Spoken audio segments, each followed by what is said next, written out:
Voilà, ben, bienvenue à tous pour ce soir. Donc voilà, nous allons pouvoir commencer. Donc comme je le disais tout à l'heure, nous sommes à l'organisation de notre deuxième webinaire organisé par l'association ProFamille.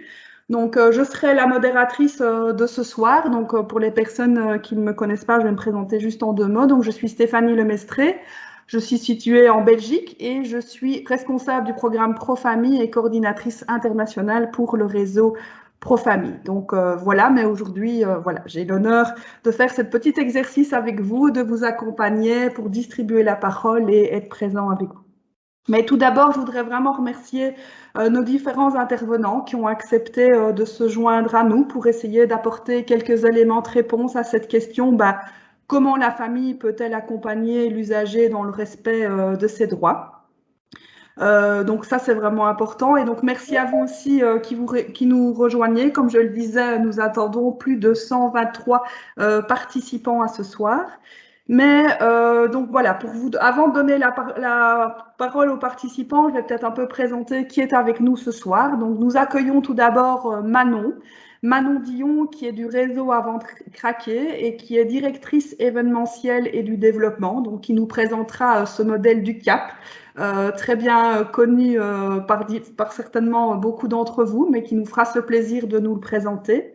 On a également Anna, qui est représentante de la Maison Perchée à Paris. Bienvenue Anna. Et donc pour tous ceux qui ne connaissent pas la Maison Perchée, c'est un lieu de rencontre et d'entraide pour les personnes qui souffrent d'un trouble psychique et qui est situé à Paris.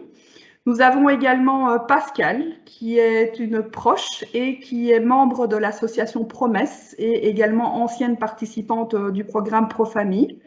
Nous avons également Guillemette, qui est représentante de l'UNAFAM et qui était en charge de la maison des usagers du GHU de Sainte-Anne. Ensuite, nous accueillons deux professionnels qui est Mbarka Baïja, infirmière à l'hôpital du Beau-Vallon à Namur en Belgique, animatrice ProFamille, mais surtout ce soir, nous avons souhaité l'inviter pour nous présenter sa fonction de référent famille au sein de l'hôpital du Beau-Vallon. Et nous accueillons une personne qui est connue, je suppose, par tout le monde, mais je vais quand même vous le présenter, c'est Yann Audet, donc qui est psychiatre, mais qui est aussi également président et cofondateur de l'association ProFamille. Donc voilà, un tout grand merci à vous, intervenants, d'avoir accepté d'être avec nous ce soir pour le temps d'un échange. Donc peut-être expliquer aussi que pourquoi, dans quel cadre est-ce qu'on organise ce webinaire. On l'organise dans le cadre de 32e édition des semaines d'information sur la santé mentale, dont le thème de cette année est « Pour ma santé, respectons mes droits ». Et donc depuis bientôt 2 ans, voilà, les mesures prises pour faire face à l'épidémie de la Covid-19 ont un impact sur nos droits, nos libertés et nos relations sociales. Et donc dans ce contexte inhabituel, notre santé mentale, elle est bouleversée. Il faut également souligner que notre état de santé mentale varie tout au long de notre vie en fonction de différents facteurs, qu'ils soient biologiques, psychologiques, familiaux ou sociaux. Mais qu'en est-il de la santé mentale des familles qui vivent avec un proche atteint d'un trouble psychique, comme la schizophrénie, le trouble bipolaire, un trouble de personnalité borderline et encore bien d'autres? À l'heure d'aujourd'hui, le travail avec les familles s'impose comme une nécessité incontournable dans les soins de la santé mentale, et vous pourrez aussi l'entendre au travers des différents témoignages d'intervenants de ce soir. Et pour nous, on peut en tout cas identifier 3 raisons essentielles. La première, parce que les proches ont une connaissance de la situation et une expertise vécue qui en font des alliés du soignant. On pourrait parler peut-être de partenaires, on verra un peu ça tout à l'heure. Ensuite, parce qu'ils restent généralement en liaison avec le patient et qu'on attend d'eux qu'ils facilitent sa réinsertion dans son milieu de vie. Et la troisième raison, parce qu'ils souffrent eux-mêmes de la situation qu'ils peuvent dès lors être en demande de soins. Et donc, pour démarrer vraiment cette thématique de mettre en évidence ces 3 raisons essentielles qu'on a pu identifier et qui sont inspirées du guide à l'attention des familles, considérer la famille comme partenaire de soins réalisé par l'ASBL Similes Wallonie en Belgique. Ben, je propose de donner la parole à Manon, qui est membre, comme je le disais tout à l'heure, du réseau Avant de craquer, mais qui va nous présenter le modèle du CAP qui va être un peu le fil conducteur de cette soirée. Donc Manon, je t'invite maintenant à prendre la parole pour nous présenter en quelques mots un peu le réseau Avant de craquer, parce que ben, Manon, elle est située au Québec. Donc pour nous, c'est aussi une grande première de pouvoir collaborer avec le réseau et donc ensuite de nous présenter ce super modèle que nous, enfin en tout cas moi personnellement, j'en parle souvent. Donc voilà, merci à toi Manon et je te laisse la parole. Ben, merci beaucoup. Merci surtout pour l'invitation de nous faire participer à votre deuxième webinaire. On est vraiment heureux de pouvoir collaborer là, à cet événement-là. Succinctement, au niveau du réseau Avant de craquer, c'est un regroupement, c'est une fédération qui regroupe 43 associations partout au niveau du Québec. On existe depuis maintenant 35 ans. Et pour vous faire un petit secret, moi, j'y suis depuis 30 ans. Donc, je suis vraiment arrivée au tout début là, de la mise sur pied de cette fédération où tout était à faire. Donc, si on passe peut-être à la deuxième acétate, vous allez voir un peu le descriptif de qui nous sommes. Une des particularités au niveau de nos associations, c'est qu'elles sont certifiées, c'est-à-dire qu'au début des années 90, nous avons mis sur pied un processus de certification. Vous allez comprendre un peu plus loin pourquoi on avait décidé de développer cette stratégie-là, entre autres au niveau de la reconnaissance de nos services avec le réseau. Nos groupes sont répartis partout au Québec. On a environ 125 intervenants qualifiés qui travaillent directement auprès des membres de l'entourage qui vont chercher des services partout au niveau du Québec. À ça, bien sûr, est jumelée toute la présence des membres de l'entourage qui sont impliqués dans l'organisation des services aussi, pour s'assurer qu'on a les deux niveaux à ce moment-là. Au niveau de notre offre de services, je vous la définirais en 6 types de services. Tout ce qui concerne l'intervention psychosociale, la formation, l'information, les groupes d'entraide, bien sûr, et aussi tout ce qui concerne toute la sensibilisation. Donc, est-ce qu'on peut, excusez-moi, c'est pas moi qui contrôle le PowerPoint, je passerai à la troisième acétate. Je vous ai présenté rapidement qu'est-ce que le réseau Avant de craquer.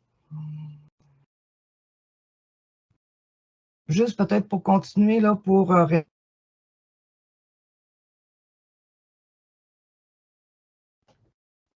donc, vous voyez un peu, vous pourrez le lire, le PowerPoint, il sera à votre disposition par la suite. Un autre service qu'on a implanté aussi, c'est toute la ligne unique de référence. Je sais qu'au niveau de la France, vous avez cette ligne unique d'entraide que vous pouvez contacter pour avoir du soutien. Nous, la ligne est vraiment faite en sorte pour permettre à quiconque fait le 1855 craqué d'arriver à l'association la plus près de chez eux. Tout ça pour favoriser les services de proximité. Et on répond à peu près à 20 000 personnes différentes durant l'année à la grandeur du Québec qui viennent chercher du soutien au niveau de nos associations. Alors, si on passe à la prochaine acétate, juste pour vous souligner qu'on est en partenariat avec l'UNAFAM depuis la fin des années 99 et voire même que c'est accumulé par un beau projet qui a vu jour au niveau des années 2010 avec l'indispensable que vous voyez et qui est disponible au niveau de l'UNAFAM. Et depuis 2018, on collabore aussi avec Simulès au niveau de la Belgique, le côté Wallonie, et l'indispensable est aussi maintenant disponible. Lorsqu'on a fait ce projet-là, ce qu'on s'est aperçu, c'est que, assurément, la maladie mentale n'a pas de frontières. Et l'autre constat qu'on faisait, c'est que le vécu des membres de l'entourage, qu'on soit du côté européen ou du côté québécois, il y avait énormément de similitudes sur la détresse qui était vécue par les familles. Alors, on passe à l'acétate suivante. Donc, le modèle CAP, pourquoi qu'on l'a créé? Pourquoi il est né? Il est né au début des années 2000. On avait commencé à aller chercher des données probantes au niveau de la recherche pour nous permettre de mieux découvrir qu'est-ce que vivent les membres de l'entourage. parce qu'il n'y avait pas de données probantes, ce n'était pas documenté, en tout cas pas au niveau du Québec. Et les statistiques du départ, ce qui ont ressorti, c'était que les familles vivaient une détresse émotionnelle 3 fois plus élevée que dans la population en général. C'était un chiffre qui était ignoré par nous, mais qui était ignoré par l'ensemble du réseau de la santé au niveau du Québec. Donc, on s'est dit, les familles vivent une détresse. Le constat qu'on faisait, c'est quand elles viennent chez nous, qu'elles frappent à notre porte, elles viennent pour avoir des réponses pour leurs proches, elles s'oublient et on ne reconnaît pas leurs besoins. Donc, on s'est dit, il faut développer quelque chose à ce niveau-là. D'où est né le modèle CAP, où on s'est dit, il doit viser 2 objectifs. Le premier, il doit permettre aux membres de l'entourage, aux familles, aux proches, de pouvoir se définir dans quel rôle ils veulent jouer, quel rôle ils ont aussi dans le processus de rétablissement de leurs proches.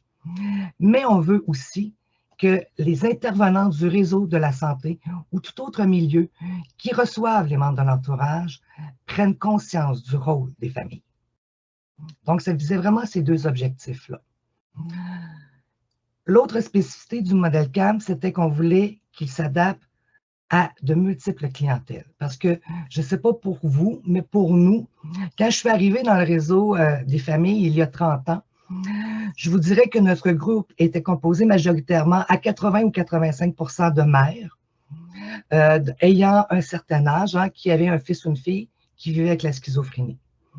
Aujourd'hui, notre profil est très différent. Oui, on a des parents, mais on a des enfants, on a des frères et des sœurs, la fratrie, les conjoints, les amis, les collègues. Donc, il fallait que le modèle puisse parler à l'ensemble de ces différents types de clientèle-là et que ça puisse s'adapter et en même temps, naturellement, étant donné qu'on croit au rétablissement, qui doit être complémentaire, voire même des fois parallèle. Alors, c'est ce qui explique un peu nos travaux qui nous ont amenés en 2007 à pouvoir justement finaliser notre modèle CAP et qui est devenu dans l'ensemble de nos revendications, je vous dirais, depuis ce temps-là. Donc, si on passe à l'acétate suivante, le modèle CAP, il y a 3 axes. Il y a le côté client, qui est la première des choses, savoir prendre soin de soi pour être en mesure d'aider l'autre. La deuxième axe, c'est mon rôle comme accompagnateur. Et le 3e axe, c'est comment, un coup que j'ai vécu cette expérience-là, je peux mettre à profit mon savoir expérientiel. On va voir un petit peu plus en détail dans l'acétate suivante. Je vais vous les décortiquer. J'essaie de vous le présenter d'une manière un peu plus développée que dans le guide de l'indispensable. Donc, si on passe à l'acétate suivante. Donc, je reviens avec le C, qui pour moi, je vous dirais que c'est comme le cœur. C'est comment s'aider peut aider l'autre. C'est l'axe que je vous dirais qui est le plus négligé par l'ensemble des gens qui viennent frapper à notre porte. Et je ne serais pas surprise que de votre côté, la réponse soit la même chose. Pourtant, ce qui est important de se rappeler, c'est que plus on développe un niveau de confort face à ce que vit notre fils, notre fille, notre conjoint, notre ami, qu'on développe, qu'on a une approche plus sereine, bien, plus facile ce sera possible de vivre avec cette situation-là. En même temps, ce qu'il faut se rappeler, c'est que chacun des membres de l'entourage qui compose la famille va assurément réagir différemment. Donc, nos services doivent être développés en fonction de toujours prendre conscience que chaque personne impliquée autour de la personne qui est en rétablissement doit avoir le sentiment qu'elle a le droit de s'exprimer. Et l'autre chose, dans le fond, pour résumer, pour moi, le modèle CAP, le C, c'est comme, il faut que je développe mon savoir-être, mon savoir-dire, mon savoir-faire. Donc, ça, c'est pour le C. Allons au niveau du modèle CAP, ce que j'avais le goût de vous dire, c'est qu'on dit souvent qu'il est non linéaire. Je peux un jour être dans la situation client, après ça être accompagnateur, être un partenaire, mais des fois retourner au niveau d'une phase que je suis en besoin, que je vis une souffrance et que je dois retourner chercher de l'aide. Je vous ai juste tracé une trajectoire de ce que peut être aussi, il y a le côté linéaire et le côté non linéaire. dans le sens qu'on peut facilement anticiper une trajectoire au niveau de certains types de clientèle que nous recevons. Prenons un exemple. Je suis un enfant de 10 ans qui a une mère qui vit avec une dépression sévère et persistante. À 10 ans, j'ai besoin d'avoir des informations pour comprendre qu'est-ce qui se passe dans la famille, pour ne pas me sentir coupable ou responsable de ce que ma mère en vit. Est-ce qu'elle est hospitalisée parce que c'est moi qui aurais eu un mauvais comportement? Hein, les enfants sont souvent dans cette idée-là de est-ce que c'est de ma faute? Ou est-ce que je suis en surparentalisation, c'est-à-dire est-ce que je suis en train de développer un rôle que je ne devrais pas assumer parce que j'ai seulement 10 ans? Donc, nous, nos services, on les développe en fonction qu'à 10 ans, ils puissent aussi avoir des services pour eux, pour les aider dans leur rôle. Ils débutent dans cette vie-là. Vers 17-18 ans, une autre phase qui va s'installer pour eux, c'est toute la phase de transition. Je suis à la fin de mes études, je m'enligne vers un travail, j'ai des choix de vie, de carrière à faire. Je peux m'en aller à l'extérieur, je dois rester à la maison. J'accompagne ma mère.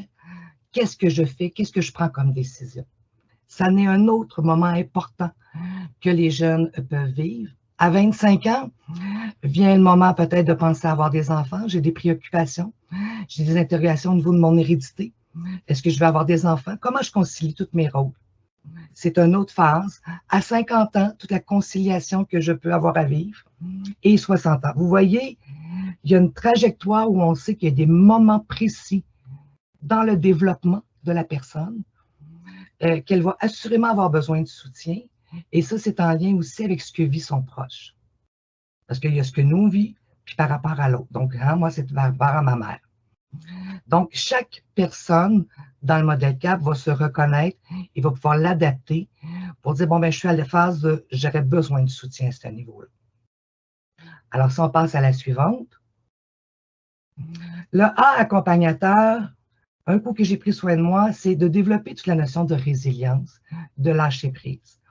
Parce que accompagner, je pense que le mot est très important et nous, quand on l'a choisi, il prenait tout son sens. Accompagner l'autre, c'est accompagner sans prise en charge. C'est-à-dire qu'on doit évoluer dans le plan de rétablissement de notre proche. C'est peut-être pas notre vision qu'on a. Notre proche a décidé un plan de rétablissement. Et moi, dans tout ça, quel sera mon rôle? Et comme membre de l'entourage, c'est pas toujours facile de lâcher prise. On sait que le rétablissement, c'est pas linéaire, ça n'a pas une vitesse de croisière qui est identique pour tous. Des fois, on avance d'un pas, on recule de deux. Donc, comment moi, je me positionne comme membre de l'entourage, c'est quelque chose qui est important que je me définisse. Et un coup que c'est fait, puis que j'ai développé des attentes réalistes, le truc, c'est vraiment d'en discuter avec la personne. Et ça, dans le modèle CAP, la communication avec l'autre, elle est extrêmement importante. De revenir en disant, moi, je suis d'accord pour jouer un rôle d'accompagnateur dans ton plan de rétablissement. Maintenant, voyons comment je peux être positive, mais voici aussi quelles sont mes limites. Et naturellement, tout ça, tout ce processus-là va être influencé par plusieurs éléments différents. Hein, le lien que la personne va avoir un élément là, majeur là-dedans. Donc, mon défi, comme mère, comme père, comme frère, comme sœur, comme conjoint, c'est comment je maintiens mon équilibre entre mes besoins personnels et mon rôle d'accompagnateur. Donc, si on passe à l'étape suivante, je vous ai mis la même trajectoire, mais cette fois-ci, je parle d'un parent. Je vous laisse le consulter en même temps que j'en parle, mais comme parent qui vient d'apprendre que sa fille, on inverse les rôles, hein? J'ai 17 ans, 18 ans, je viens de recevoir un diagnostic au niveau d'un trouble de la personnalité limite. Mes parents ont à apprendre à vivre avec cette nouvelle réalité qui m'occasionne de grandes difficultés au plan relationnel ou dans mes études. Donc, comment, comme parents, ils vont m'accueillir? Comment ils vont m'aider à cheminer dans tout ça? Mais en même temps que moi, je suis en train aussi de me rétablir et de me définir. C'est facile à dire, mais c'est pas facile à faire comme parent. Parce que s'il y a une chose qui est je voudrais qu'une affirmation qui fait pour tous, hein, de voir quelqu'un qu'on aime être dans la souffrance, il n'y a rien de plus difficile. Donc, de bien dire lâcher prise, être résilient, ça se fait pas en claquant des doigts. Donc, oui, je vais accompagner au niveau du diagnostic quand ça vient d'arriver, mais je vais avoir aussi des étapes dans ma vie d'accompagnateur qui vont m'amener à devoir retourner dans mon rôle de client. Quand ma fille va quitter la maison, ou que là, je l'aurai plus près de moi, je ne serai plus capable de voir si ça va bien ou pas. Je vais devoir lâcher prise. Qui dit part en appartement, dit risque d'avoir un conjoint à un moment donné hein, dans la vie de ma fille. Et qui dit fille et dit conjoint, ben, dit peut-être enfant. Donc, moi qui accompagnais ma fille, je vais devenir un grand-parent. Quel sera mon rôle? Je vais avoir plein de questions. Vous voyez, je vais retourner dans mon rôle de client pour aller me documenter et jusqu'à la fin de ma vie. Donc, c'est pas un sprint, hein? C'est un marathon de longue haleine d'accompagner quelqu'un qui vit avec un problème de santé mentale. Et à chaque instant, je dois me réajuster, moi, dans ma vision, mais toujours aussi en étant en cohérence avec le cheminement de mon proche, qui lui aussi doit se rétablir. Donc, c'est simple et complexe à la fois. Donc, si on passe au suivant, parce que j'ai un petit 10 minutes, donc je vais me dépêcher quand même. Donc, là, on est au niveau du partenaire. Donc, qui dit partenaire, c'est j'ai vécu client, accompagnateur, j'ai développé de l'expertise. Et c'est là que la voix des familles, elle est importante. Elle est importante parce que ça permet aux gens d'entendre ce que vivent les membres de l'entourage, toutes catégories confondues.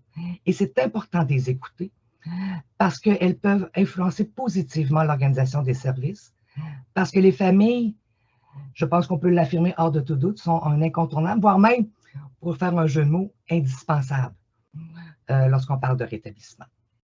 Alors, on passe à la suivante. Donc, modèle CAM, de retenir ces trois petits mots-là. Reconnaître que les familles doivent faire beaucoup d'introspection et faire preuve d'humilité, parce que de reconnaître sa propre souffrance, ce n'est pas toujours facile. On n'a pas, comme membre de l'entourage, toujours le goût de le faire parce qu'on a le sentiment qu'on doit prendre soin de l'autre. Mais si on ne prend pas soin de soi et qu'on s'oublie, ce ne sont pas une seule personne qui va tomber en état de crise et d'épuisement, mais c'est deux. Donc, je pense que l'équation est importante à retenir. Alors, on passe à la suivante. Au niveau des impacts, et je vais passer rapidement à ce niveau-là pour arriver à la dernière colonne parce que je la trouve importante. Naturellement, vous aurez compris que l'ensemble de cette façon de voir le rétablissement, de voir le rôle des membres de l'entourage, nous influence dans l'ensemble de nos services. Tout est en lien pour permettre aux familles de composer avec leurs trois rôles. Ça fait partie de nos revendications de tous les temps. Un des grands gains qu'on a fait, c'est que dans le dernier plan d'action de santé mentale, le modèle CAP est nommé, où on parle de clients accompagnateurs partenaires, et où on reconnaît de plus en plus toute l'importance du rôle des membres de l'entourage, parce que plus vite les membres de l'entourage sont référés vers une ressource, plus rapidement elles vont retrouver pied, plus rapidement elles vont pouvoir jouer un rôle d'accompagnateur et devenir un allié pour l'ensemble de l'équipe de soins. Donc, nous, maintenant, on a des ententes de référencement avec le réseau. Mais le cheminement le plus important sur les 30 dernières années, c'est la dernière colonne que je vous présente, la vision des intervenants. Moi, j'ai vu évoluer dans les 30 dernières années où les familles étaient au départ taxées de familles toxiques, responsables de la situation, familles à haute émotivité. Et aujourd'hui, ce n'est plus comme ça qu'on en parle. On en parle comme étant des familles que, oui, on reconnaît leurs besoins. Je ne vous dis pas que tout est parfait. Hein? On a encore beaucoup de chemin à faire.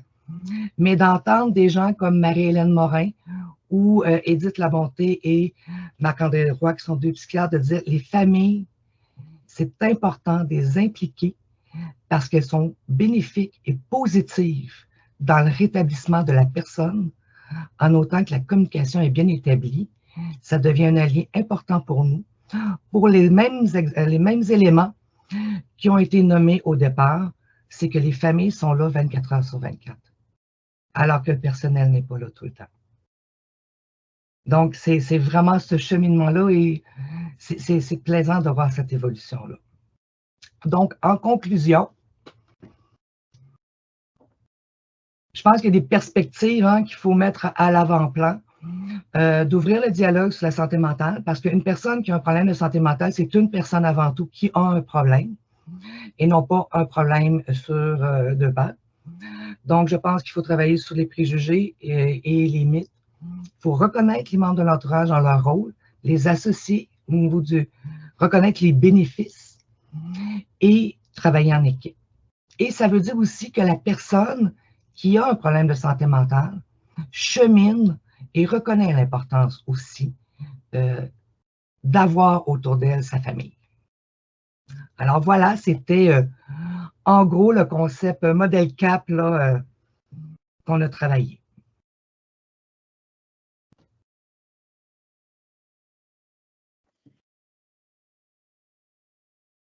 Merci Manon pour ton intervention. Je vais juste revenir à mon écran. Je ne sais pas si vous me voyez. Faites-moi si vous me voyez. OK, d'accord.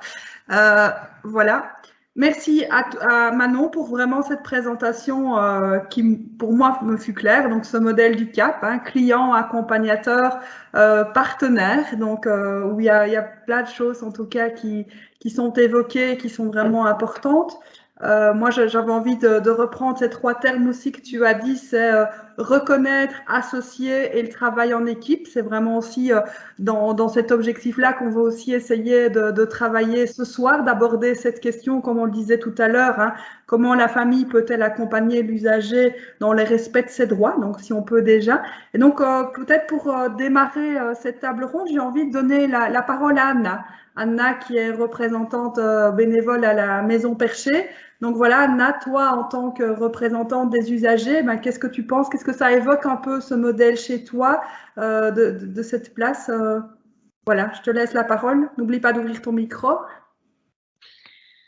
Bonjour, donc déjà je vais un peu présenter l'association dans laquelle je suis, qui s'appelle la Maison Perchée. Donc en fait, la Maison Perchée, c'est un collectif d'usagers qui s'est réuni. Ils étaient 4, dont 3 personnes concernées qui sont sorties d'hospitalisation et qui se sont dit en fait, il manque une case au parcours de soins et à la sortie de l'hôpital, en fait, qu'est-ce qu'on fait? Il y a vraiment, ok, il y a la maison, il y a l'hôpital, mais il manque quelque chose. Et ce quelque chose, voilà, il y a eu vraiment les esprits ont convergé vers cette idée de maison qu'on n'a pas encore, mais c'est en cours d'acquisition. Et en fait, qu'est-ce qu'est le projet? C'est vraiment de réunir des personnes concernées par la maladie et c'est vraiment une sorte de communauté d'entraide non médicalisée où tout fonctionne autour de la paire aidance. Donc moi, à la Maison Perchée, mon rôle, donc moi en fait, je suis psychologue et je suis moi-même concernée par la maladie. Donc j'ai vraiment cette double casquette qui me permet d'être, moi mon rôle à la Maison Perchée, c'est d'accompagner, donc de recruter les pères aidants, de faire des formations et de les accompagner au jour le jour. Et du coup, qu'est-ce qu'on fait? C'est qu'on propose des nids, c'est des échanges en individuel entre un père aidant et une personne en difficulté et en souffrance, des groupes de parole et des ateliers. Et en fait, la question du proche s'est beaucoup posée parce qu'on s'est rendu compte qu'il y avait beaucoup de proches qui s'adressaient à nous et qui étaient en grande difficulté. Et voilà, bon, après, on travaille avec aussi les funambules et on s'est dit, bon, il faut que, on savait pas, les funambules, donc il y a une association qui accompagne les jeunes proches parce que nous, on est une association pour les jeunes. Et on s'est dit, est-ce qu'on inclut aussi les proches? Et on s'est dit, oui, en effet, ça nous a semblé indispensable, en fait, de développer aussi la paire aidance pour les proches parce que les proches aussi, comme vous l'avez dit, deviennent partenaires et transmettent un savoir expérientiel à d'autres proches et qu'il y a vraiment voilà, cet apprentissage qui se fait par l'expérience et qui est nécessaire à transmettre voilà, quand on l'a acquis. Donc on a des groupes de parole qui ont été voilà, autour de la fratrie ou bien mon parent est malade, etc. Et voilà, c'est vrai que ça nous a semblé central de faire de développer cette entraide entre proches parce que c'est vrai que ça fait du bien de parler à quelqu'un qui, par exemple, En l'occurrence, là récemment, j'ai eu une mère qui est en énorme détresse parce que sa fille a coupé complètement, elle s'est hospitalisée, elle a coupé complètement les liens avec elle, enfin avec toute la famille, c'est-à-dire qu'elle s'est complètement coupée, elle a dit je ne peux plus parler à ma famille. Et, euh, et les médecins et le corps médical a dit ok d'accord, bon bah on ne va plus donner d'informations à la famille, on va couper tous les liens et les médecins n'ont plus jamais reçu la famille. Et la famille est en grande détresse, mais souffre le martyre, quoi.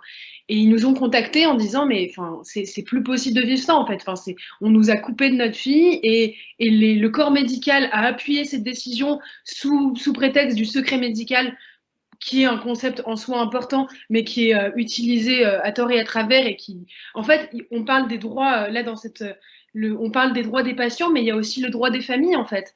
Et je trouve que c'est important de parler du droit des familles, de savoir, de rester en lien, d'être informé. Ok, c'est important de respecter le secret médical, c'est essentiel, mais en fait, c'est important de pouvoir juste les recevoir, de pouvoir les informer de qu'est-ce que c'est la maladie, de pouvoir prendre, enfin, je trouve que le modèle du CAP, ça décrit bien les 3 étapes. C'est que bah, dans un premier temps, les familles sont en grande souffrance. Et voilà, de juste que le corps médical puisse recevoir les familles, écouter cette souffrance et prendre soin d'eux. Enfin, moi, je sais que quand j'ai été hospitalisée, ma mère était tellement mal qu'il y a un moment où les médecins ils étaient en mode mais on ne sait plus qui est hospitalisé, votre mère ou vous quoi. Et c'est vrai que la souffrance, et c'est étonnant parce que bon moi je souffre de troubles bipolaires et du coup j'étais dans un moment up et en fait quand on est dans ces phases là, finalement ma souffrance je la ressentais peu, je me sentais peu en souffrance. Et ma mère souffrait beaucoup plus. Bon, après, c'est pas un concours de qui souffre le plus, mais c'est vrai que je voyais ma mère souffrir beaucoup plus que moi. Et c'est vrai que j'ai eu la chance d'être dans un hôpital qui a très très bien accompagné pour le coup la famille, qui recevait ma famille tous les jours pendant 1 heure et qui était vraiment dans cette forme qui apportait du soin en fait. Enfin oui, de prendre soin. C'est bien de prendre soin. On a pris soin de moi, mais de prendre soin aussi des familles, de les informer, de les accompagner et qu'ils puissent maintenant ma mère, maintenant que je vais mieux, ma mère prend soin des autres parce que voilà, elle est en capacité maintenant enfin voilà, elle a vécu cette tornade et elle est en capacité maintenant de pouvoir en parler et elle a parlé justement à cette mère que j'ai évoquée. Et voilà, je trouve que enfin, le CAP résume bien ces 3 étapes de d'abord prendre soin de soi, après être accompagnateur parce que en effet, voilà, on est censé être partenaire et travailler main dans la main et que le médecin n'a pas une seule vision, enfin n'a pas une vision globale du patient et qu'il a besoin d'avoir voilà ces 2 visions qui font, qui permettent de voir la personne entière et pas seulement la personne quand elle est en crise. Et voilà, cette 3e étape vers laquelle on espère tous cheminer, de justement voilà, acquérir ce savoir expérientiel pour pouvoir le transmettre à d'autres familles et créer justement cette communauté d'entraide parce que voilà, apprendre à, à accompagner quelqu'un de malade, pour moi, c'est apprendre à parler un autre langage, quoi. Et je trouve que c'est vraiment, enfin, en tout cas, dans la psychose, je trouve, enfin, moi, l'épisode que j'ai vécu, j'ai fait un épisode délirant pendant 4 mois où vraiment je parlais un autre langage, quoi. Enfin, pas concrètement, je parlais encore français, mais ce que je racontais, c'était complètement lunaire, quoi. Et j'avais ma logique, ma façon, enfin, j'étais dans un monde parallèle. Et mon frère a utilisé une expression une image qui m'a marquée, parce qu'on est très très proches avec mon frère, et il venait tous les jours et il me parlait pendant 1 heure, alors que vraiment, quand je vous dis que je racontais, pour moi ça avait du sens, mais voilà, on parlait juste pas le même langage. Et il me disait, voilà, pendant toute cette période, j'étais comme un chien à côté de son maître. Et il disait, voilà, ça illustre le fait qu'on ne parlait pas le même langage, mais je voulais être fidèle à tout prix et garder le lien. Et pour moi, vraiment, c'est cette question de lien qui doit être maintenue entre les usagers et les parents. Enfin, les usagers, j'aime pas ce mot, mais entre la personne en souffrance et sa famille, c'est vraiment voilà, essayer d'apprendre cet autre langage et d'apprendre à parler cette langue pour pouvoir maintenir le lien sans être... en fait, c'est un lien compliqué, c'est une langue compliquée à parler parce que Par exemple, je me rappelle Juste Anna, pour pouvoir, si tu veux bien, pour redonner la parole, mais c'est super. J'allais faire un discours de la taille de celui de Manon. Ok, d'accord, désolé.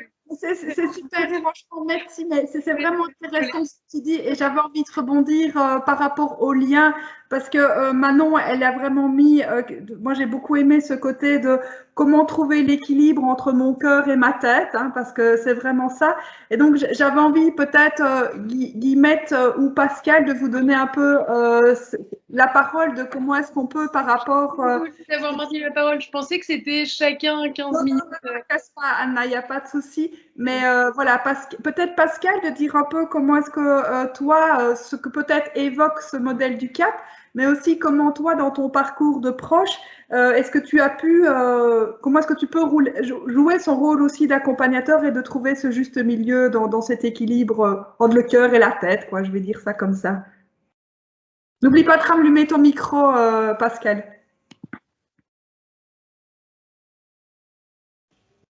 C'est bon? Oui, on t'entend. Ok, bah écoutez, alors donc je suis Pascal, je fais partie de l'association Promesse, je me présente un petit peu, qui est une association qui rassemble toutes les personnes touchées par la schizophrénie d'un proche, hein, et qui a évolué grâce au programme de psychoéducation pro-famille. J'ai un fils, je dis un jeune homme, et maintenant il a 35 ans, donc le temps passe, hein, qui a des troubles schizo-affectifs. Et voilà. Je voulais vous remercier d'abord de participer à ce webinaire parce que c'est un sujet qui est très… qui nous touche beaucoup et qui, comment dirais-je, auquel Promesse est très, très attachée. Quand j'ai vu le titre, je me suis dit, tiens, comment la famille peut accompagner nos proches dans le respect de ses droits. Et pour rebondir par rapport à Anna, je crois, c'était ses droits, les droits de la famille, les droits du proche. Il y a certainement aussi plein de questions par rapport à ça. Et hier, on avait un webinaire sur les directives anticipées. Ça pose aussi plein de questions par rapport à ce sujet-là. Alors, pour réagir par rapport à ce modèle CAP que moi, je ne connaissais pas, malgré en ayant fait pro-famille, on ne nous en avait pas parlé, mince alors. Et je ne peux que dire, ils sont forts les Québécois, je ne sais pas comment ça se dit en québécois, mais c'est vraiment, c'est ça.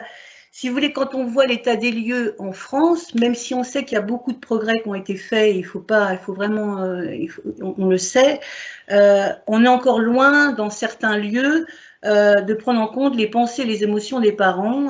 Il existe encore des lieux où on culpabilise les parents, ça existe encore. Et il existe aussi, et en fait, c'est encore au petit bonheur la chance, en fonction de l'endroit où on va être, de la sectorisation du CMP, etc., telle famille ou tel proche va pouvoir être accompagné ou pas. Donc, c'est sûr que nous, en tant qu'association de parents, on a, et Guillemette pourra certainement rebondir sur le sujet après, on a des appels avec des détresses de famille, qui nous parle de tsunami, quand on voit par exemple l'enquête de Le Famille sur la place des aidants et leur santé, le nombre d'heures de présence auprès d'un proche qui est à domicile, enfin voilà, c'est quand même des situations qui sont parfois lourdes et avec des familles qui sont encore en mauvais état. Donc c'est sûr que cette approche de client, le terme pour nous est un peu choquant, mais enfin bon, c'est ça, mais cet accueil de la famille est essentiel. Et parce que comme je disais, quand les familles arrivent, elles ont besoin de comprendre, elles sont submergées, quoi. Et si l'équipe des soignants qui accueillent le proche n'accueillent pas la famille, mais c'est d'une violence qui est encore plus forte. Et je vais juste dire que, parce que moi j'ai un parcours, maintenant ça commence, le temps passe, mais j'aurais aimé il y a plusieurs années ne pas être reléguée lors de la première hospitalisation de mon fils dans la salle d'attente avec comme seul commentaire « Ah, c'est un TS ». Je ne savais pas ce que c'était TS. Ça veut dire quoi TS? tentative de suicide. Maintenant, j'ai appris quand même. Et en me disant, bah, vous restez là et vous aurez des nouvelles quand il voudra bien vous en donner.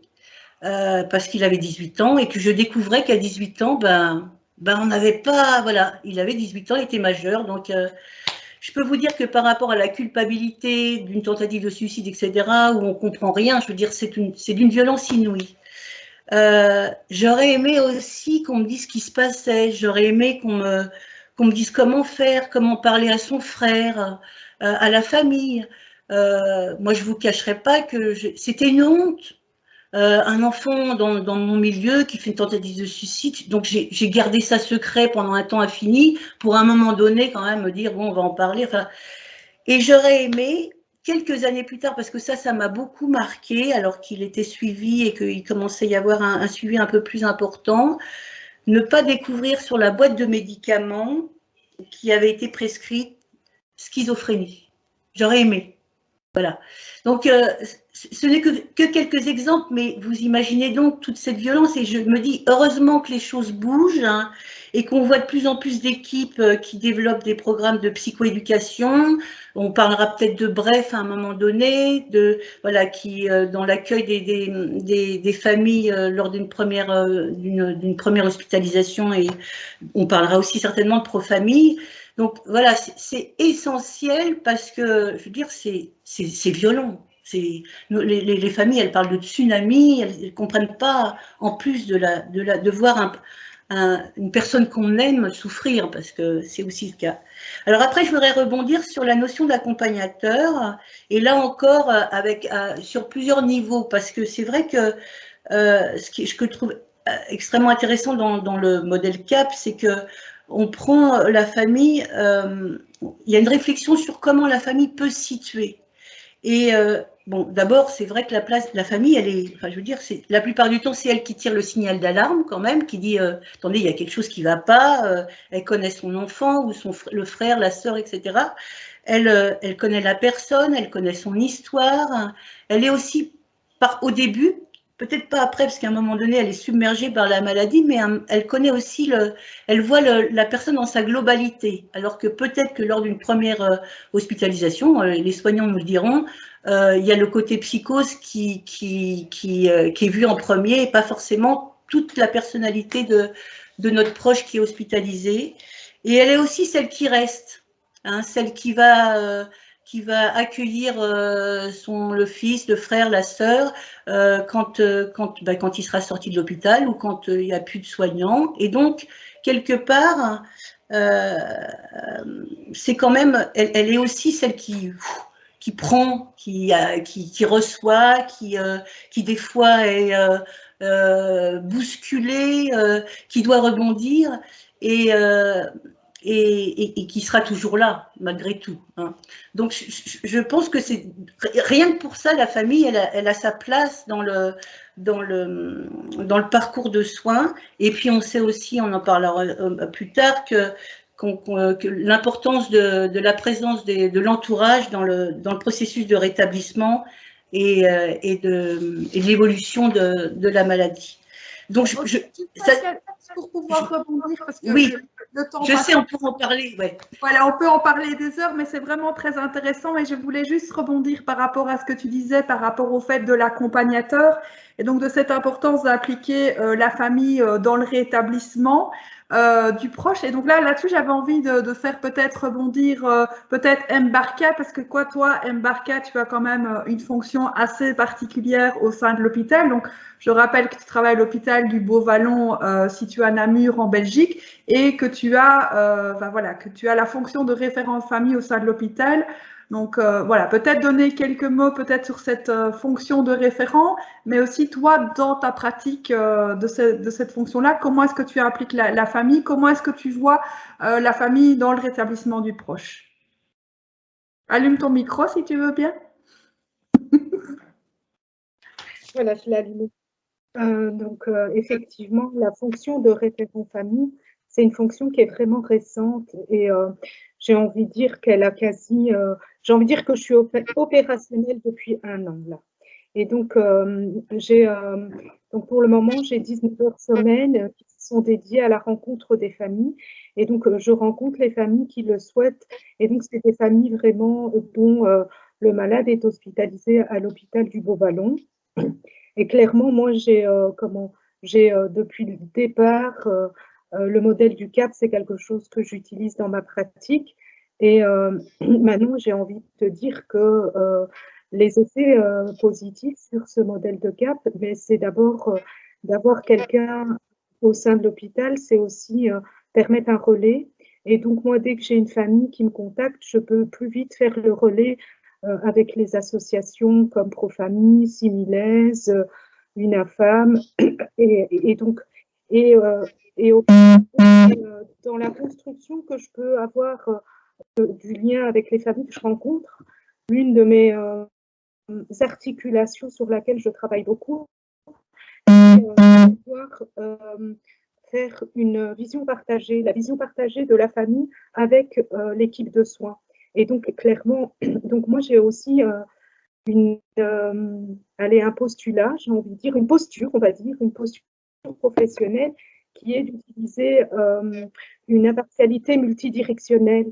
Et donc, autant vers la famille, je pars du principe que quand je rencontre une famille, elle a vraiment fait de son mieux, du mieux qu'elle pouvait. Et à côté de ça, quand je vois l'équipe de soins, je me dis, OK, eux aussi font du mieux qu'ils peuvent. Mais à côté de ça, comment est-ce qu'on peut arriver à se rejoindre? Comment est-ce qu'on peut avoir cette vision partagée? Puisque l'idée, c'est vraiment d'aller, qui est le rétablissement celui qui est malade. Et donc, clairement, moi, j'essaie vraiment d'aller vers cette articulation et surtout aussi, c'est sortir de cette logique de la faute. Parce que je me dis qu'au fond, on a beaucoup culpabilisé les parents, mais aussi on culpabilise beaucoup aussi les soignants. Donc, je me dis comment sortir de ça et plutôt être constructif. Et donc, je me rends compte aussi que, ben, inévitablement, je renforce l'affiliation vraiment de la famille avec les unités de soins parce que j'ai bien aimé, il y a une maman qui m'a expliqué que pour elle, l'hôpital, c'est comme si elle déposait comment son enfant dans une boîte. Elle n'a pas connaissance. Elle ne sait pas en fait que ben voilà, il y a un système, comme dans tout système, hein, il y a des règles et que dans les intervenants, ils ont une spécificité, mais ils ont aussi surtout leurs limites. Et ça, c'est important aussi, clairement de respécifier ça. Moi, l'une de mes recommandations aussi, j'avais envie de dire que c'est vraiment important de tenir compte du vécu des familles, c'est de leur questionnement aussi, parce que c'est aussi une opportunité pour nous au niveau des services de soins d'améliorer notre qualité de travail. En tout cas, moi, à travers ce modèle que j'utilise, il y a vraiment cet espace de compréhension qui est créé au sein, qui est créé. Vraiment, les familles, elles se sentent écoutées. Je vais dire, elles peuvent me déposer toutes les émotions et ces émotions, ce qu'on fait, et on les utilise aussi comme levier dans la relation d'accompagnement. Parce qu'il faut voir que, enfin, moi, je fais le constat que les familles, quand elles arrivent avec leurs proches à l'hôpital, eh ben, elles sont déjà très loin. Elles sont épuisées. Elles se sont suradaptées, vraiment suradaptées à la situation. Et donc voilà, moi je trouve que votre modèle, moi je l'utilise hein, depuis le début. Et il y a vraiment une amorce de confiance mutuelle qui se construit entre la famille et le service. Et dans les rencontres que je peux faire, il y a un positionnement aussi au niveau relationnel parce que les familles, elles prennent un temps où elles peuvent réfléchir à une juste distance et surtout qu'elles ont envie, comment est-ce qu'elles ont envie d'accompagner. Parce que je me dis que pour être, tout le monde n'est pas directement accompagné. Je pense qu'au préalable, il y a l'écoute, mais à côté de ça, il y a aussi de savoir comment on va outiller la famille. Et puis, la famille, elle a aussi le droit de dire je ne me sens pas prête, je ne me sens pas capable de reprendre mon proche, de reprendre mon proche à la maison. Et donc, j'ai envie de dire que l'hospitalisation aussi, c'est une opportunité pour le malade, de favoriser son autonomie. Mais à côté de ça, c'est aussi une opportunité pour la famille de prendre du temps et de réfléchir comment elle a envie de voir les choses, comment elle a envie de vivre la relation avec celui qui est malade. Moi, j'ai des parents qui me disent, mais moi, je ne veux plus qu'il vienne à la maison, et je trouve que c'est important de l'accepter. Et donc, l'hospitalisation, c'est l'opportunité pour lui de rentrer dans un trajet de soins, de pouvoir aussi s'essayer à son autonomie. Parce que l'une des questions qui taraude énormément les familles, c'est de se dire, mais quand je serai plus là, comment est-ce qu'on va faire? Qu'est-ce qui va advenir de l'enfant? Et donc ça, c'est très important. Et donc voilà, moi, je trouve que voilà, il y a cet espace aussi où on facilite la communication. Donc voilà, moi, je m'amuse. Merci Mbarka pour ton intervention. Peut-être Guillemette, si tu veux intervenir, et puis on donnera aussi la parole à Yann pour aussi avoir son point de vue professionnel psychiatre. Donc, Guillemette, peut-être ton point de vue, peut-être 2-3 minutes par rapport un peu à ce modèle aussi, et toi, de ton parcours en tant que proche et représentant de l'UNAFAM. Voilà, qu'est-ce que tu auras envie de dire par rapport à cette recherche d'équilibre, ce rôle de client, d'accompagnateur, mais aussi de partenaire? Parce que je sais qu'au niveau de l'UNAFAM et aussi Association de promesses, il y a aussi voilà, ce rôle de partenaire qui est aussi un rôle qui est important pour les familles. Donc, toi, qu'est-ce que tu penses par rapport à cette question de partenaire? Oui, alors moi, mon parcours, il a été évidemment brutal, hein, bien entendu. J'ai une fille qui est atteinte de schizophrénie, et elle a fait sa décompensation il y a 6 ans. À la sortie de son séjour, de son deuxième séjour, on a eu le médecin nous a annoncé, elle et moi, le diagnostic. Là, ça a été d'une violence atroce, bien sûr.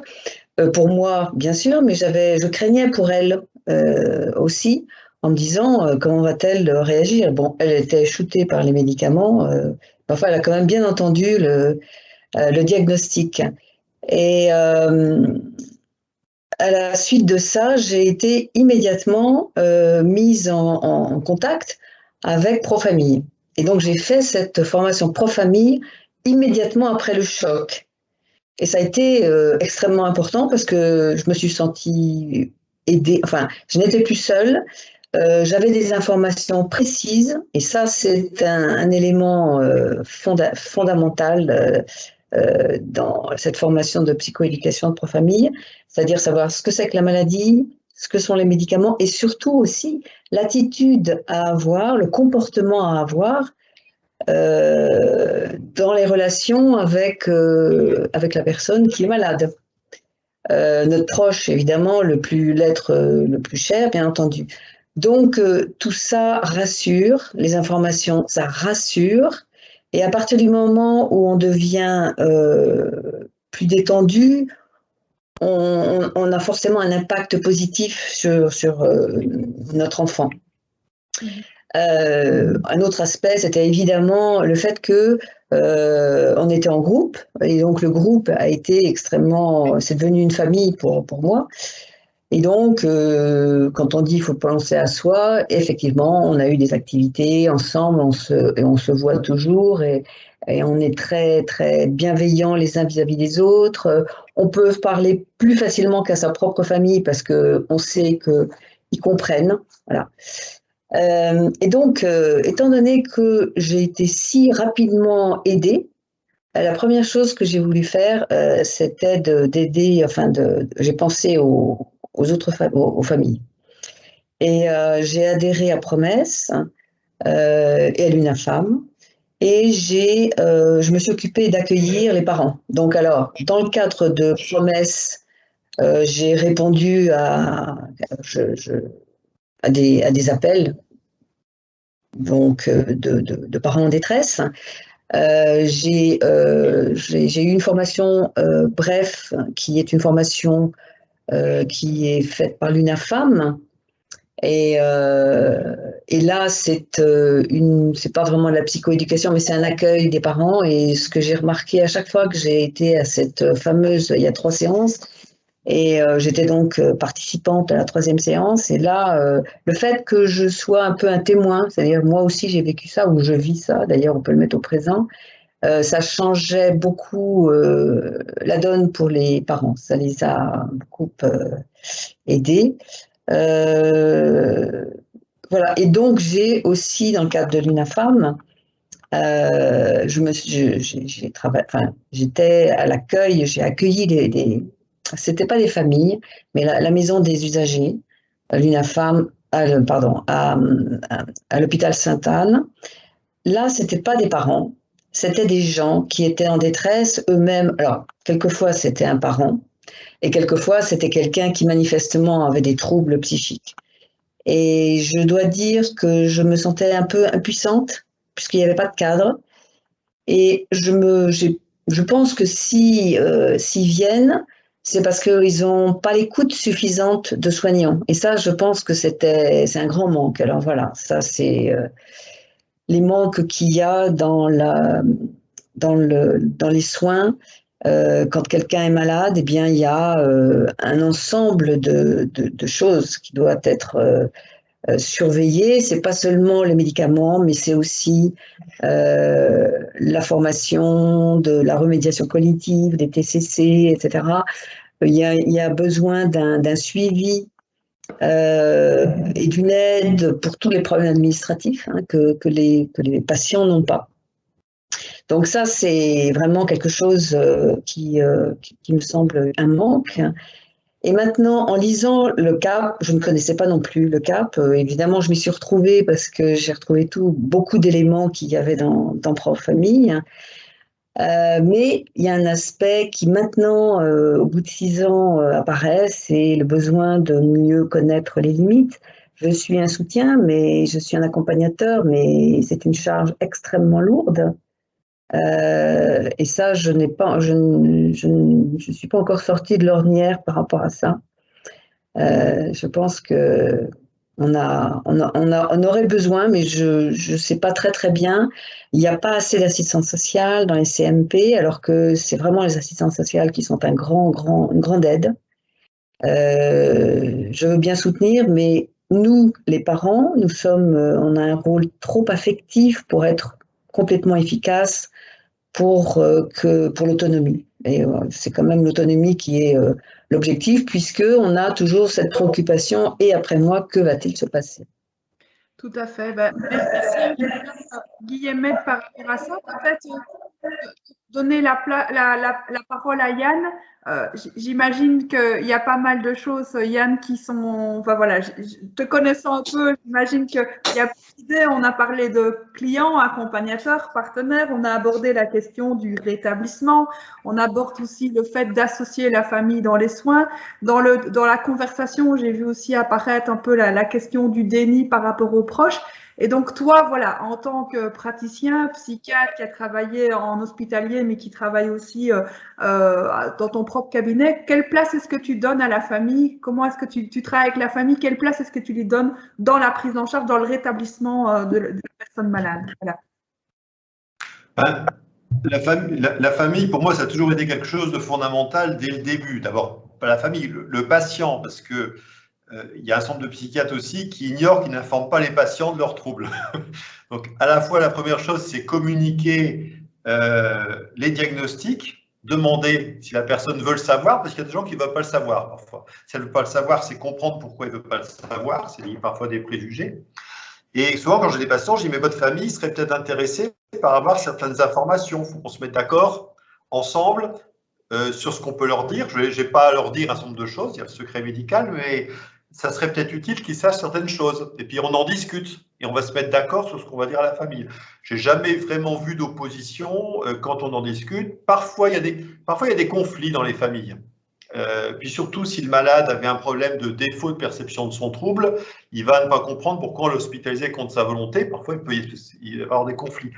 Mais quand on explique au malade l'intérêt qu'il y a d'informer sa famille et puis ce qu'on peut lui dire, j'ai jamais vu d'opposition. Donc, il faut prendre le temps d'en discuter. Malheureusement, c'est peu fait et je pense que c'est vrai qu'il y a des progrès. Aujourd'hui, on entend plus les patients et leurs associations prendre la parole. Il y a les pères aidants qui se développent, qui sont des choses extrêmement importantes. Les associations de famille commencent à être un peu plus écoutées, mais c'est très lent. Hein. Ça me fait exactement penser au combat des femmes pour avoir des droits égaux. Je pense que les femmes, elles ont des droits égaux parce qu'elles se sont emparées du pouvoir. Et dans le domaine de la psychiatrie, les associations d'usagers et de familles doivent faire pareil parce que c'est très lent les changements. Alors il y a toujours des professionnels qui sont favorables à ça. On a parlé, il y a des bonnes équipes, il y a des gens qui le font. Il y en a quelques-uns qui sont opposés dans les professionnels, on le sait, pour des raisons théoriques ou de confort. Et puis il y a beaucoup de professionnels qui ne sont pas opposés, mais qui ne savent pas quoi faire parce qu'ils n'ont pas été formés. J'avais déjà fait des enquêtes, ils ne savaient pas quoi dire aux familles. Et puis, il y en a beaucoup qui pensent faire, qui pensent bien faire et qui sont à côté de la plaque parce qu'ils n'écoutent pas, ils sont un peu sur un fonctionnement. Alors, ils ne sont pas opposés, ils vont avoir des grands discours humanistes, le patient. Vous n'avez pas un seul hôpital qui ne vous dit pas que le patient est au centre de ses préoccupations. Dans la pratique, c'est loin de ça. C'est pareil, les familles sont un partenaire incontournable. Si vous allez voir dans la pratique, c'est pas... Il n'y a pas forcément quelque chose et c'est aux associations à faire vivre la démocratie. Je reprenais, en France, les hôpitaux sont soumis à une certification tous les 5 ans. Et je regardais dans les derniers critères de certification, mais c'était déjà présent avant, il y a 5 objectifs de qualité des soins, 4 objectifs principaux de qualité des soins sur lesquels les hôpitaux sont audités. Et les usagers peuvent demander ces rapports et aller voir. Et pour le patient, il y a le patient est informé et son application est recherchée. Souvent vrai, mais pas toujours. Le patient est respecté. Je pense que c'est souvent vrai, mais pas toujours. Les proches et ou aidants sont associés à la mise en œuvre du projet de soins avec l'accord du patient. Ben, l'accord du patient, on va rarement le demander, donc on va rarement associer les aidants, mais ça, c'est assez régulier quand on demande aux gens. Pourtant, les hôpitaux et les directeurs d'hôpitaux vont vanter parce qu'ils ont fait des réunions, ils ont fait un colloque où il y avait des associations d'usagers, ils ont une charte. C'est affiché que c'est important. Et quand on regarde dans les faits, c'est pas aussi bien fait que ça. Et alors, des fois, on peut dire que le patient n'est pas d'accord. Quand on discute bien qu'un patient, c'est rare qu'il ne soit pas d'accord. Parce que c'est aussi son intérêt que la famille soit associée, collaborante, et il faut trouver comment. Et dernier point, les conditions de vie et de lien social du patient sont prises en compte dans le cadre de sa prise en charge.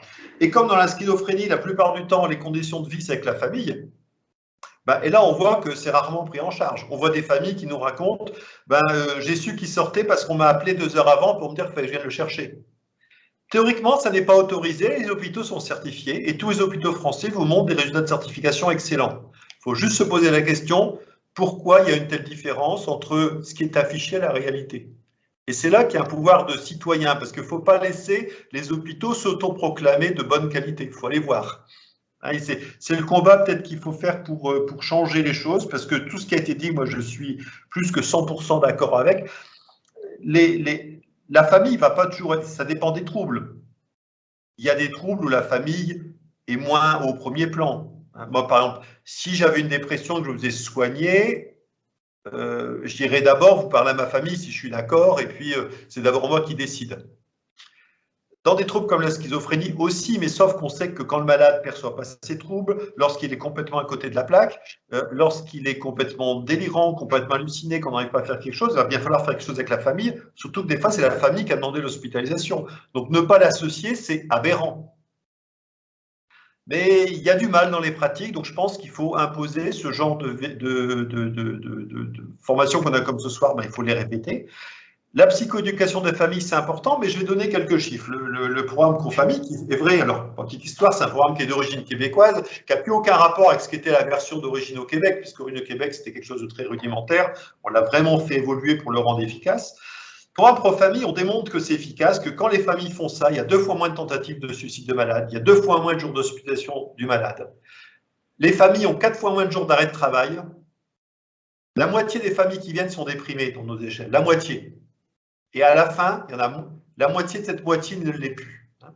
Ces programmes, on montre qu'ils sont rentables économiquement, c'est-à-dire que le temps qu'on met dans l'animation, en termes d'économie, parce que le malade va avoir besoin de moins d'hospitalisation, de moins de soins, c'est rentable. Et pourtant, il y a très peu de familles qui en bénéficient. Pourquoi? Parce qu'on n'informe pas les familles que ça existe.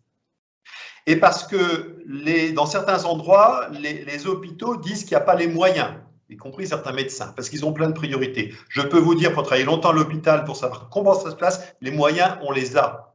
Simplement, il faut peut-être arrêter le groupe pâte à modeler qui ne sert à rien et demander aux animateurs du groupe pâte à modeler de faire quelque chose avec les familles. Donc, les moyens, on les a, mais il faut juste avoir la volonté de le faire. Donc, voilà un peu le message que je voulais faire passer. La démocratie, c'est toujours un combat et on avance en combattant. Donc, il ne faut pas seulement se lamenter, mais il faut faire comme font les gens engagés ce soir, demander son droit comme citoyen pour être entendu. Ça ne se passe pas d'emblée facilement. Moi, je sais très bien, je voyais dans des hôpitaux, quand les familles râlent, on considère qu'on va les mettre de côté parce qu'on invite les familles par cooptation, celles qui ne râlent pas. Donc, il va falloir les admettre toutes. Puis, il y a des familles, vraiment, il y a aussi des familles qui exagèrent. On a tous, dans notre entourage, des gens qui exagèrent, mais les familles sont comme tout le monde. Ce n'est pas parce qu'il y en a qui exagèrent qu'on ne va pas dialoguer, essayer de dialoguer avec tout le monde et trouver des accords. Voilà un peu le message que je voulais faire passer. Alors, j'ai vu qu'il y a beaucoup de questions sur la notion de déni. Donc, on montre que la schizophrénie, on a peut-être du déni en début de maladie, mais en général, c'est un défaut de perception d'être malade, c'est un trouble cognitif. Et que ce n'est pas une question de maturation, ce n'est pas une question d'attente du nombre de réhospitalisations.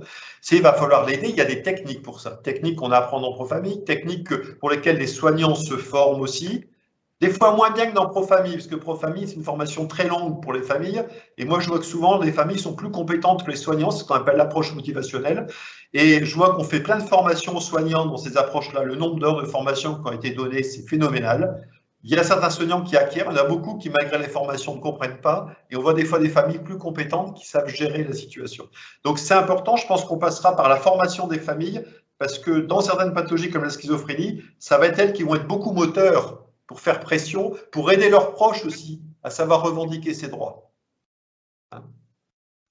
Voilà. Merci Yann, et j'avais envie de rebondir aussi parce que c'était une question qui s'était dans la préparation de ce moment, de ce webinaire entre les intervenants.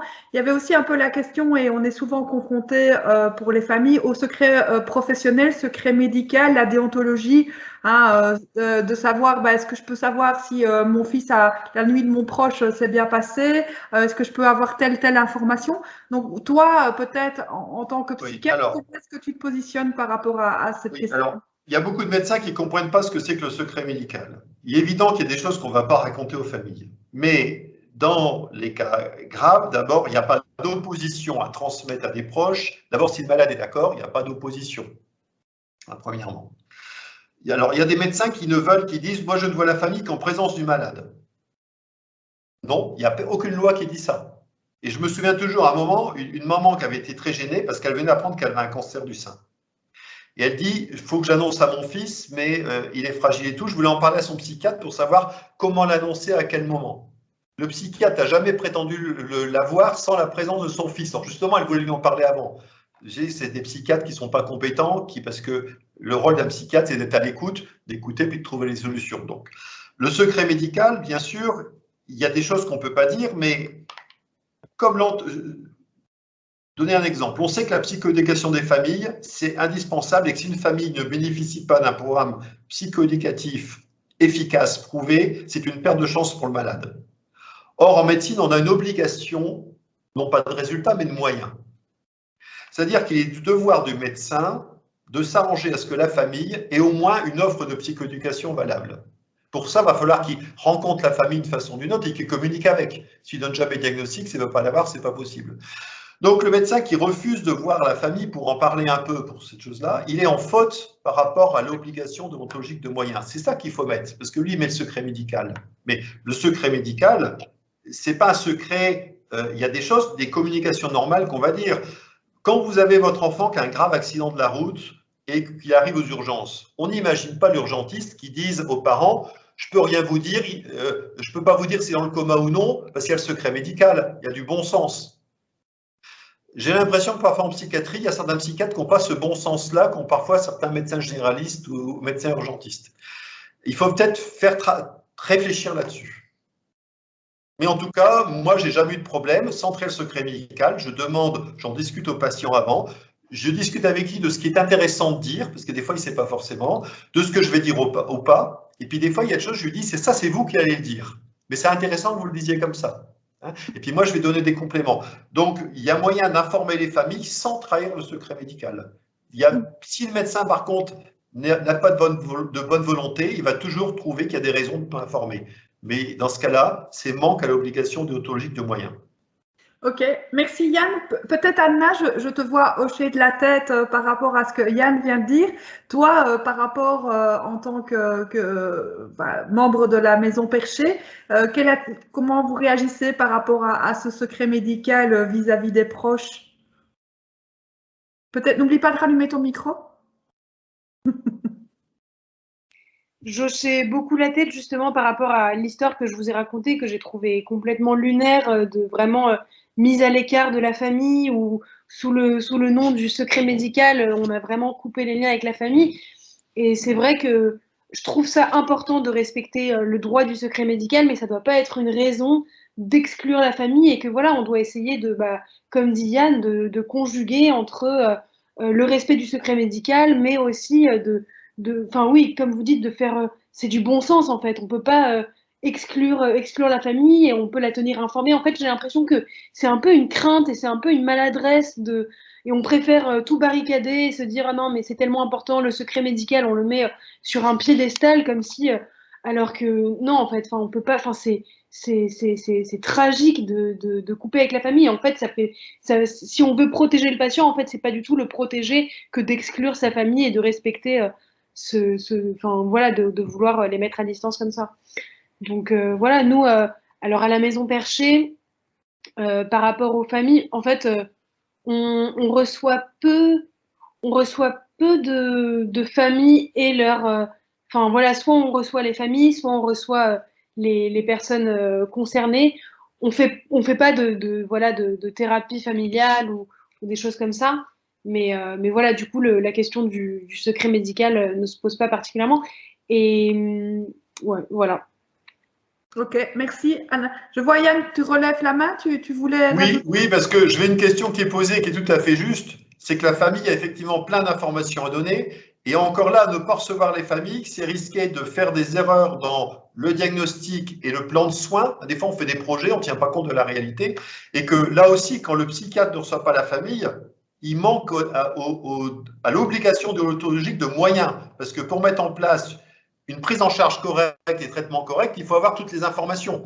Un médecin qui ne ferait pas une IRM à quelqu'un dans certains accidents, on dirait qu'il est en faute parce qu'il n'a pas pris les moyens d'information.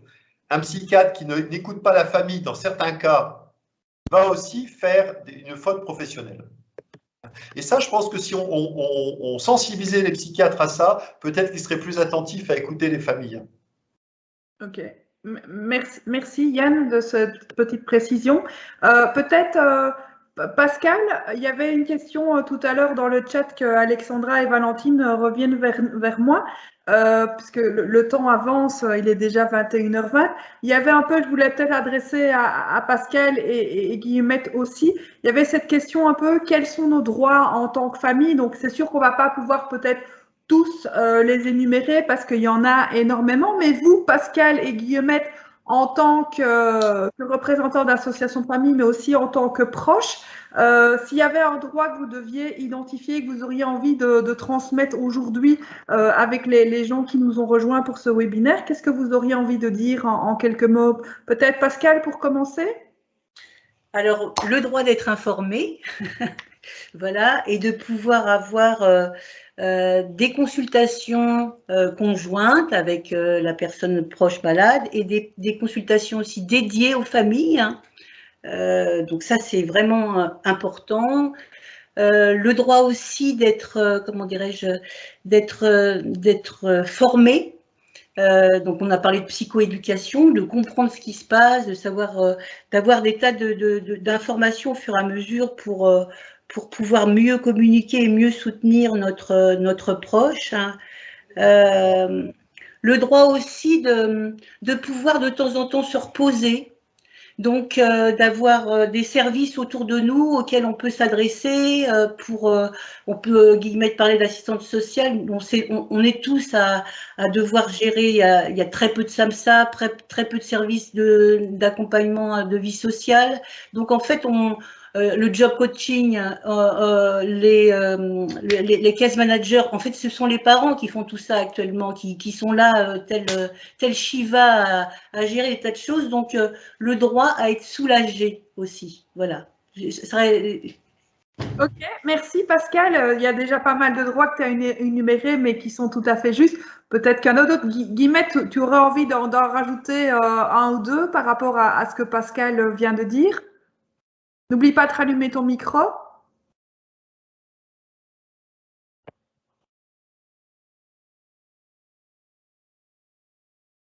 Rallume ton micro. Voilà. Non, tu viens de... Voilà. Ouais. Oui, voilà. Oui, donc je vais pas. Je suis tout à fait d'accord avec ce que dit Pascal, hein, bien entendu. La dernière fois que j'ai été en contact avec une personne, une mère de famille à qui l'enfant venait le diagnostic d'ailleurs n'était toujours pas arrivé, mais enfin manifestement c'était une schizophrénie. Elle avait loué un appartement dans le 16e arrondissement pour pouvoir changer son fils de quartier, pour changer de psychiatre, parce que ça n'allait pas du tout. Et elle me demandait comment faire pour aider mon fils à être autonome. Et c'était sa préoccupation. Ah ben voilà, justement, ben oui, c'est le problème, c'est-à-dire que il n'y a pas de SAMSA, il y en a très peu, il n'y en a pas suffisamment. Cette personne était complètement démunie parce qu'elle n'avait pas d'informations là-dessus. Je veux dire que j'étais un peu en manque pour lui trouver vraiment, pour la rassurer et pour lui dire, ben voilà, il existe ça. Oui, c'est très, très difficile. Et je pense que dans son cas, ça allait même avant la psychoéducation, parce que là, il y avait une urgence. On penserait à la psychoéducation après. Mais dans l'immédiat, qu'est-ce que je fais avec mon fils qui m'a violenté? Et donc, je lui ai loué. Alors, elle ne pouvait plus vivre avec son fils, qui était violent avec elle, mais elle lui avait loué un appartement à l'extérieur, mais elle était paniquée à l'idée de le laisser seul avec sa maladie. Voilà, et qu'est-ce qui pouvait la remplacer pour l'aider à survivre, quoi. Peut-être, Guillemette, voilà. tu peux préciser juste ce que c'est le SAMSA, parce qu'il y a quelqu'un qui vient de poser la question, donc peut-être d'expliquer les initiales. C'est un service peut-être. Alors, oui, alors les initiales, malheureusement, je suis un peu... Pardon. Oui, alors le SAMSA, je peux donner sa fonction, c'est-à-dire que ils sont vigilants et ils apprennent à la personne à savoir vivre seule, c'est-à-dire comment faire ses courses, comment, c'est des choses basiques, hein, déjà, arriver à prendre soin de soi, faire la cuisine. Et alors les parties administratives, ça je ne sais pas très bien où est-ce que, probablement qu'il y a une aide aussi de ce côté-là. Ils ont un site qui est très bien fait, qu'on peut consulter, SAMSAH, voilà, et c'est très bien fait, voilà. Mais l'information ne parvient pas toujours aux gens qui en ont besoin. Mais on pourrait dire, voilà, c'est un service d'accompagnement médico-social pour adultes handicapés. Donc voilà, ce qui pourrait être équivalent au niveau de nous, de la Belgique, qui pourrait être, voilà, service d'équipe mobile, tout à fait. Peut-être le temps passant, peut-être encore Mbarka, est-ce que toi, par rapport à l'échange de ce soir et de ta fonction de référent famille, de cet équilibre, de ce qui vient d'être dit, est-ce qu'il y aurait, toi, une question de droit de ton point de vue de professionnel, tu aurais envie de mettre en évidence? Attends, il faut juste que tu rallumes ton micro. Je pense que c'est fait. Mais moi, je serais plus aussi de créer plus d'espace où il y a où on peut faciliter la communication. Et je pense que effectivement, les familles ont droit à avoir besoin d'informations, d'un espace pour déposer leur vécu, de comprendre, de se situer par rapport à la maladie. Et j'ai surtout envie aussi que cet espace puisse leur permettre une forme de réassurance aussi dans leurs compétences. Parce que voilà, la maladie, elle vient les chambouler et ils sortent de là en étant un peu drogués. Mais à côté de ça, ce sont des personnes qui ont été au front depuis très longtemps avec beaucoup de compétences. Et donc, je pense que voilà, c'est un besoin de soutien pour qu'ils puissent qu'ils puissent reprendre clairement. Ok. Merci Mbarka en tout cas. Manon, parce que nous on t'a entendu au départ, mais je veux dire par rapport à vous, votre situation peut-être au Québec et de ce qui a été un peu expliqué aujourd'hui ce soir, est-ce que tu auras envie peut-être d'ajouter quelque chose par rapport à tout ça? Ben, au niveau des droits, je pense qu'il faut davantage reconnaître de droits aux familles. On parle beaucoup de devoirs, obligations, responsabilités, mais le droit d'être respecté dans son statut de membre de l'entourage est essentiel. Il y a une chose que j'aimerais reprendre, Mme Barca, vous parliez d'une vision partagée. Dans toutes les discussions qu'on a eues ce soir, j'aurais le goût d'amener aussi une responsabilité partagée pour briser le travail en silo. Je pense qu'effectivement, tous individuellement, on veut faire la bonne chose, mais étant donné qu'on ne travaille pas en complémentarité, je pense qu'en tout cas pour le Québec, c'est un peu ça, ça doit être un peu le même modèle chez vous, ben, ça fait en sorte qu'il y a beaucoup de personnes qui passent dans le maille du filet. Et principalement la personne qui a un problème de santé mentale et son entourage. Donc, je pense qu'il faut travailler à changer les pratiques à la base pour reconnaître justement le besoin de la personne et de son entourage. Moi, en tout cas, c'est ce que je voyais dans tout ce qu'on discutait en me disant, ce qu'il faut, c'est qu'il faut vraiment changer nos pratiques à la base et se donner les moyens de le faire. Oui. Merci Manon. Peut-être Yann, une question qui pour moi serait intéressante de pouvoir y répondre. Enfin, si en tout cas tu as réponse, c'est quels sont les droits des familles vis-à-vis du corps médical? Qu'est-ce que toi tu auras envie de donner peut-être comme conseil ou en tout cas à cette question aux familles qui se la posent? Ben, les familles ont des droits, le problème c'est qu'elles se sentent démunies pour les faire respecter. Et savoir faire respecter ces droits, c'est un combat. Et quand on est fragile, lorsqu'on n'est pas sûr, moi j'ai vu des familles qui ont dit « Oui, mais si on se fâche avec le médecin, est-ce que notre proche sera encore suivi? Est-ce qu'il n'y aura pas des rétorsions ?» Donc il y a des tas de craintes de ce type-là. La façon de faire ça, c'est de dire aux familles « Rejoignez des associations, parce que dans des associations, vous allez parler ensemble et soyez actifs dans les associations. » Malheureusement, les associations ont tendance parfois à devenir des associations. Il y a des familles qui se notabilisent dans les associations, qui deviennent moins actives et qui deviennent contentes d'être reçues par le directeur de l'hôpital. Non, c'est avoir du combat pour faire entendre, parce qu'il y a tous les moyens. Dans tous les pays, je pense, les législateurs ont donné les leviers. Les familles peuvent être présentes dans des conseils d'administration d'hôpitaux, peuvent être présentes à plein d'endroits. Mais souvent, les professionnels trouvent la façon de les marginaliser alors qu'elles ont des droits réels. Il faut parfois peut-être que les familles se renseignent dans les associations auprès de juristes pour dire on voudrait utiliser nos droits parce qu'ils existent en vérité. Moi, je suis dans le psychiatre, je connais les règlements, je vous assure que les leviers ils existent.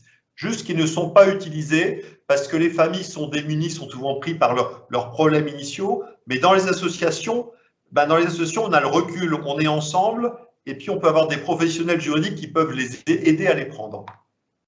Ok, merci Yann. Manon, tu venais de lever la main, tu voulais réagir? Non, ouvrir ton micro, Manon. Excusez-moi. Ben, c'est le côté partenaire. Il faut que les familles occupent soient sur les tables de concertation, qui fassent revendiquer justement les besoins des membres de l'entourage, parce que leur voix, elle est extrêmement importante dans l'organisation des services. Nous, au niveau, je sais que chez vous, en France, il y a une formation à ce niveau-là. Nous, on est en train d'en finaliser une pour outiller l'entourage à siéger sur les tables de concertation pour faire valoir les besoins des familles. Et c'est comme ça qu'on va réussir à faire changer les pratiques à la base, mais pour le bénéfice de tous, Et c'est ça qu'il faut être convaincu. On peut être convaincant, mais il faut se convaincre collectivement que c'est pour le bien de la personne et de son entourage. Merci Manon. Peut-être pour clôturer, puisque bah, voilà, nous arrivons, il est 21h32 et on avait dit qu'on essaierait de clôturer vers 21h30. On va encore se donner peut-être le temps de 5 petites minutes, simplement pour redonner la parole à chaque intervenant par rapport à la discussion de ce soir, donc, qui nous a été présenté ce modèle du CAP, donc d'être à la fois client, accompagnateur, partenaire, qui est vraiment un modèle qui a vraiment pour objectif de prendre conscience du rôle des familles, mais surtout aussi de permettre aux intervenants de mieux comprendre les différents besoins de famille. Et donc voilà, j'avais envie de vous donner le mot de la fin à chacun. Donc peut-être commencer par Mbarka en une phrase, parce qu'on ne va pas pouvoir refaire tout le débat. En tout cas, que chacun puisse peut-être donner un peu voilà, une recommandation ou qu'est-ce qu'on s'engage dans la position qu'on est par rapport aux représentants de famille ou professionnels dans l'avenir de ces 10 prochains jours. Donc voilà, Mbarka, je te propose de peut-être commencer. Ouvre ton micro. Mais bon, peut-être en une phrase, c'est clairement que voilà, c'est important de soutenir le système d'appartenance du malade, puisque la famille est un rempart contre l'exclusion, et donc c'est vraiment important de travailler avec la famille en partenaire. Une phrase. Merci Mbarka. Guillemette?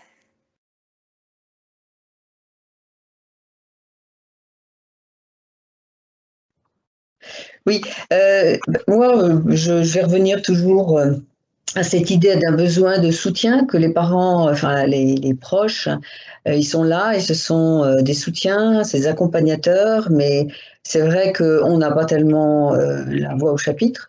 Donc, je dirais que ce que je souhaite, c'est qu'il y ait une meilleure alliance thérapeutique avec l'ensemble des participants et les soignants. Merci Guillemette. Anna? Ton micro. Non, mais voilà, tout a été dit sur vraiment essayer de soutenir la famille dans son rôle qui doit vraiment être pris à part entière dans le parcours de soins et vraiment se dire que voilà, les troubles psy, c'est une sorte de tempête et en fait, il faut vraiment s'accrocher et parfois, voilà, je pense que les personnes qui souffrent de troubles psy peuvent être en grande souffrance, peuvent être violents, même envers la famille, peuvent les rejeter, etc. Et il faut se dire que voilà, faut s'accrocher quand même. Et c'est pas, enfin voilà, il peut y avoir des moments compliqués entre la famille et le patient. Et c'est pas pour cette raison qu'il faut lâcher et que voilà, faut s'accrocher parce que c'est des liens qui font du bien, dont on a besoin et les parents, enfin et les proches et les personnes concernées. Merci Anna. Pascal? Alors j'ai envie de réagir un peu d'une façon provocatrice en me disant on est déjà Shiva avec nos proches et maintenant il va falloir qu'on soit encore plus Shiva en montant encore plus et en bousculant, etc. C'est ce qu'on essaie de faire au niveau associatif. Donc, et pour rebondir par rapport à la place des familles, je pense que ça serait aussi intéressant, ça commence à se développer à ce qui est aussi des pères aidants famille dans les centres médicaux, dans les équipes de soins pour aussi faire médiateur. Et pour finir, dire que l'engagement associatif, il a aussi un rôle bénéfique pour la famille. Enfin, en tous les cas, j'en suis persuadée parce que quelque part, la famille, elle a besoin de se rétablir et je sais que moi, ça fait partie de mon processus de rétablissement et quelque part, j'aide aussi mon fils par la même façon. Donc, c'est très égoïste en fait. Ok, merci Pascal. Bah, Manon? Je dirais que je souhaite que la maladie mentale soit reconnue au même titre que les maladies physiques. Parce qu'on crée par la pratique un clivage entre la personne et son entourage au plan, quand on parle de maladie mentale, alors que quand on parle d'un cancer, d'un traitement pour une maladie physique, c'est l'inverse. Et pourtant, on parle toujours d'un corps humain. Donc, si on était capable de briser ces solitudes-là, ce serait un rêve. Ok, merci. Bah, Yann? Je vais terminer avec des propos optimistes. Je pense que malgré tout, ça progresse, les familles sont de plus en plus prises en charge. Propos optimistes pour plusieurs raisons. Les soins psychiatriques progressent parce qu'il y a le progrès de la science, ne l'oublions pas. Deuxièmement, les familles commencent à être plus intégrées, au moins officiellement dans le discours, pas encore dans les faits, mais c'est déjà une première étape. Et puis, je pense que c'est par le combat qu'on gagne les choses, et je vois de plus en plus les familles. On était passé il y a une trentaine d'années à des associations qui étaient dans la compassion. Et aujourd'hui, on a des associations de familles qui commencent de plus en plus à être dans l'action militante pour changer la société. Et ça, même si c'est long, sont des changements qu'on perçoit et ça donne beaucoup d'espoir. Et aussi, non seulement de familles, mais de patients aussi, je voudrais rajouter, qui aussi s'impliquent. Et là-dedans, n'oublions pas le rôle qu'ont eu les associations par rapport au sida. C'est aujourd'hui, le dossier médical, les patients peuvent accéder à des choses. C'est parce que quand il y a eu le sida, il y avait beaucoup de patients qui avaient le sida, qui avaient un certain niveau, qui avaient de certains carnets de relations et tout, qui se sont dit, mais comment est-ce qu'on nous traite? Et c'est leur combat qui a amené à des changements dans les droits du patient. Et ce combat, il profite à tous les patients parce que chacun d'entre nous peut un jour se retrouver malade. Et donc, ce combat des patients est extrêmement important parce que c'est le combat pour tout le monde. Voilà, c'était ma conclusion qui reste optimiste. Merci Yann, merci à chacun, en tout cas à chaque intervenant pour ce temps de parole, ce temps d'échange. On sait que c'est toujours, en tout cas, on aura envie de continuer, on aura envie de rester encore avec vous, mais voilà, on va se limiter à ce soir. Ça nous donne l'occasion de pouvoir envisager peut-être un troisième webinaire à un autre moment. Donc, merci à chacun de votre participation. J'ai envie vraiment de rester, de dire simplement, de travailler sur le fait de reconnaître la famille, d'associer la famille et du travail en équipe. Partons vraiment chacun ce soir avec vraiment ces trois mots-clés: reconnaître, associer, travail en équipe. Et donc, je ne manque pas de vous partager aussi, comme c'était promis en début d'intervention, les coordonnées des différentes associations présentes ce soir avec nous. Donc, voilà, vous les avez sur l'écran. Donc, je rappelle, il y avait l'association Pro-Famille qui était représentée par le docteur Odé. Vous aviez l'association Promesse qui était aussi représentée par Pascal, la Maison Perchée par Anna, le réseau Avant de craquer par Manon, l'UNAFEM par Guillemette, et alors l'association Similes Wallonie et Similes en Belgique, dont Mbarka nous en a parlé aussi, mais Mbarka faisant partie de l'hôpital du Beau-Vallon à Namur. Donc voilà, merci à chacun et chacune. Je vous souhaite une très belle soirée, ou plutôt une bonne nuit. Au plaisir, en tout cas, de vous retrouver à un autre moment. Voilà, bonne soirée, merci à tous et bye bye, au revoir. Au revoir, bonne soirée.